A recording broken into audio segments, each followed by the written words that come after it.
കണ്ണൂർ പഴയങ്ങാടി ചെമ്പല്ലിക്കുണ്ട് പുഴയിൽ കാണാതായ കുഞ്ഞിൻ്റെ മൃതദേഹം കണ്ടെത്തി.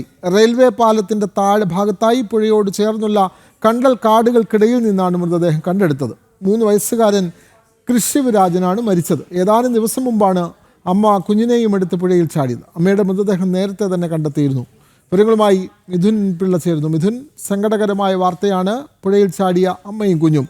അമ്മയുടെ മൃതദേഹം നേരത്തെ തന്നെ ലഭിച്ചിരുന്നു. ഇപ്പോൾ കുഞ്ഞിൻ്റെ മൃതദേഹവും കണ്ടൽ കാടുകൾക്കിടയിൽ നിന്നും കണ്ടെത്തുന്നു. കൂടുതൽ വിവരങ്ങൾ മിഥുൻ പിള്ള. ഇക്കഴിഞ്ഞ ദിവസമാണ് കണ്ണൂർ പഴയങ്ങാടി സ്വദേശിയ റീമ ഈ 3 വയസ്സുകാരനായ കുഞ്ഞിനെയും കൊണ്ട് ചെമ്പല്ലിക്കുണ്ട് പാലത്തിൽ നിന്ന് പുഴയിലേക്ക് ചാടിയത്. ചില കുടുംബ പ്രശ്നങ്ങളെ തുടർന്ന് ആണ് ഈ ഒരു ആത്മഹത്യ എന്ന അന്ന് തന്നെ വിവരങ്ങൾ പുറത്തു വന്നിരുന്നു.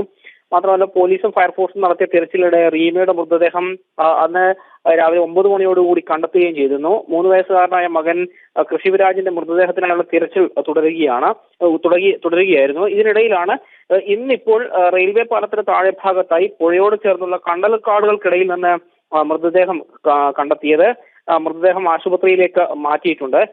ഇന്ന് ഈ റീമയുടെ സംസ്കാര ചടങ്ങുകൾ ഇന്നാണ് പൂർത്തിയായത്.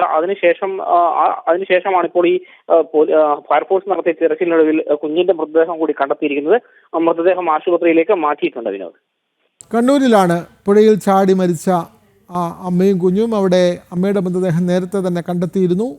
കാണാതായിരുന്ന കണ്ണൂർ പഴയങ്ങാടി ചെമ്പല്ലിക്കുണ്ട് പുഴയിൽ കാണാതായ കുഞ്ഞിൻ്റെ മൃതദേഹമാണ് ഇപ്പോൾ കണ്ടെത്തുന്നത്. റെയിൽവേ പാലത്തിൻ്റെ താഴെ ഭാഗത്തായി പുഴയോട് ചേർന്നുള്ള കണ്ടൽ കാടുകൾക്കിടയിൽ നിന്നാണ് മൃതദേഹം കണ്ടെടുത്തത്. 3 വയസ്സുകാരൻ കൃഷിവിരാജനാണ് മരിച്ചത്. ഏതാനും ദിവസം മുമ്പ് അമ്മയുടെ മൃതദേഹവും ലഭിച്ചിരുന്നു. വിവരങ്ങൾ നൽകുകയായിരുന്നു കണ്ണൂരിൽ നിന്നും മിഥുൻ പിള്ള.